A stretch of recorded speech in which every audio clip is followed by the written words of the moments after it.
Hey there, everybody. This is Caleb S3D1, and today I have a very special video for you guys. Today I'm going to do a second part on the subject of developing a server because I didn't really show too much in the ideas of editing YAMLs and how to do commands and how to turn off your server and restart it and add plugins. So in this video, I'm going to explain in the best of to my abilities how to um, develop a server. So the first thing you want to know is that when you first get a server's files, what you want to do is you want to figure out how much RAM you have on the computer. Most computers have 16 gigabytes of RAM, and there are some that have more, and there are some that have less. The ones that you want are the ones with 16 gigabytes of RAM because that gives you a lot of free space to add in slots for the server for players to join, and it also gives you a chance to add in um, plugins and develop things on the server that you normally would not be able to do on a vanilla server. So the type of server that I would recommend that you guys install is PaperMC. Why? Because it's the easiest one to develop, and on top of that, it's free. Like all of the plugins, you can have like bucket plugins, paper spigot or spigot MC plugins, paper MC plugins. All of the plugins on those servers work on the the server. So the first thing that you need to do is create a run.batch file. And to do that, you need to figure out how much RAM. So if you have 16 gigabytes of RAM, I would recommend at least 10 to 12 gigabytes of RAM to be used for the server. You can go with the normal average 4, but that's not going to get you very many slots.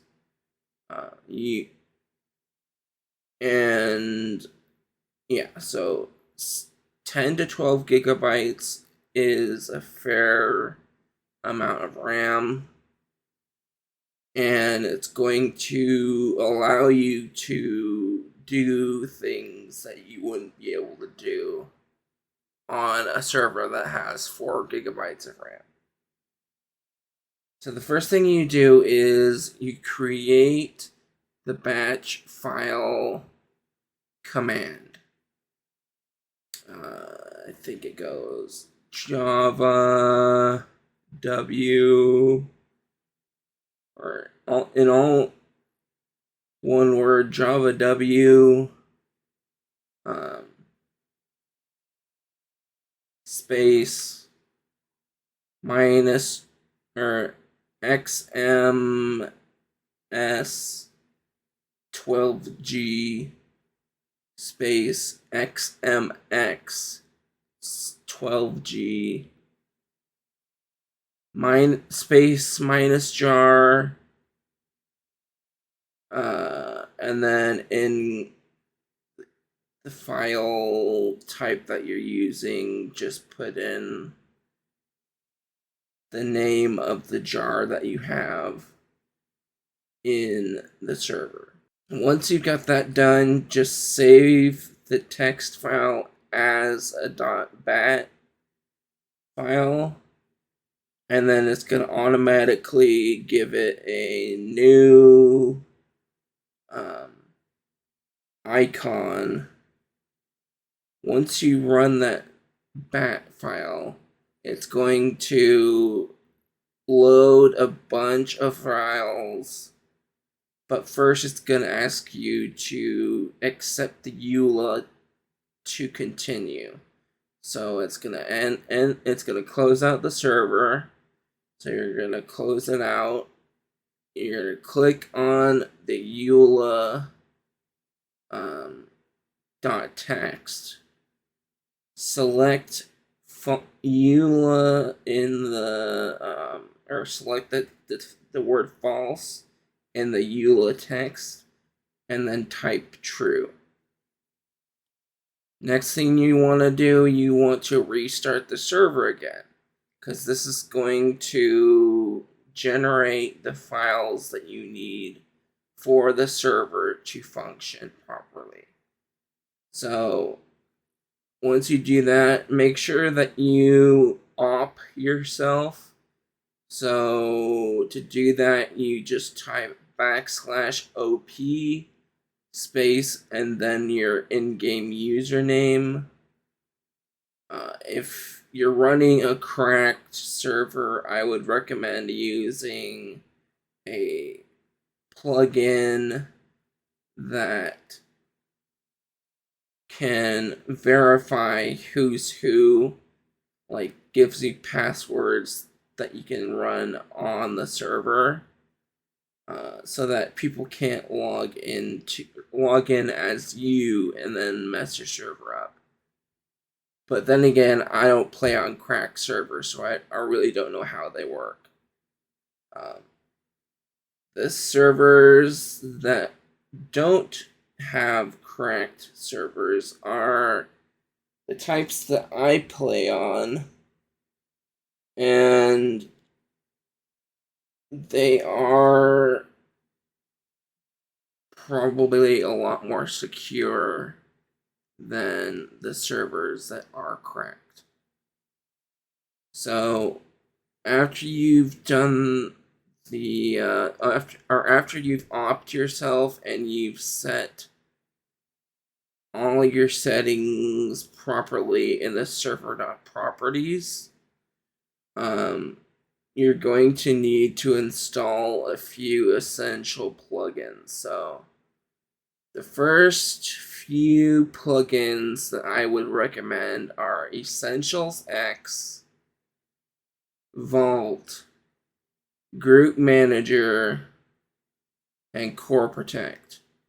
Those are the 4 main ones that I would recommend, and you can have more,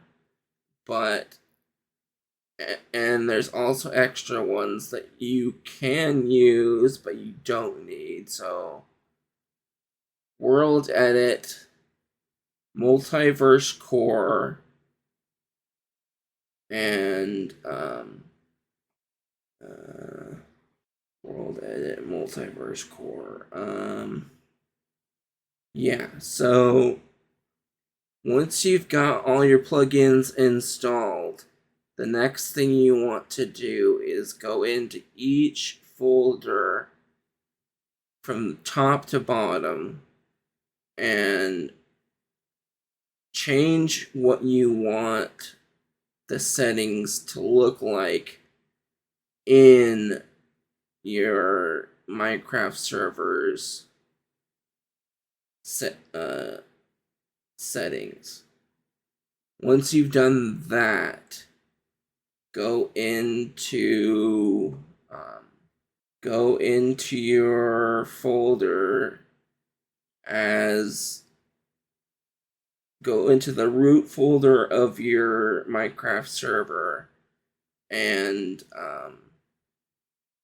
then you're going to start the server, and then you're going to test. So you're going to want a friend to join, or you can get an alternate account. you're going to want to get a friend to join, and you're going to test stuff on your friend or your alternate account. The first 3 things that I would recommend that you do is test permissions to see if they're working. So when you play,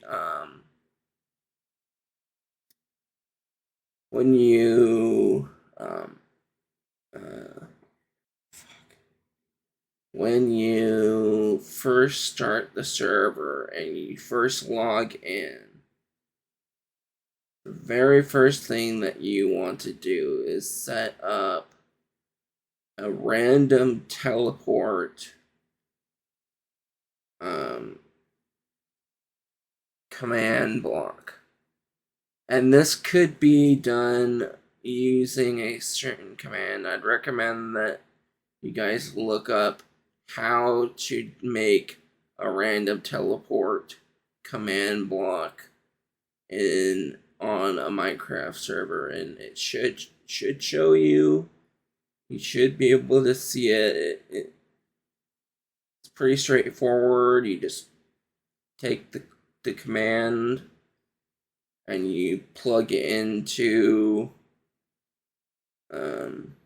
the command block, and then you change a few settings, and done. And then you need to make sure that when people step onto the random teleport,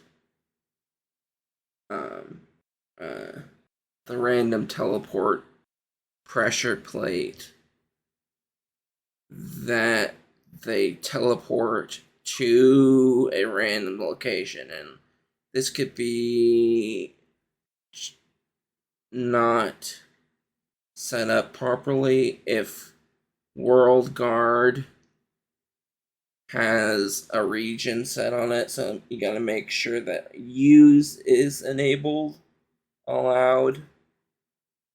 And then once you've done all of that, you've basically made a survival server for anybody to join. You can also invite your friends, have them come on. And yeah, that's about it. If you guys enjoyed the video and you aren't already subscribed, make sure you like, comment, and subscribe. I will see you all in the next video. Peace.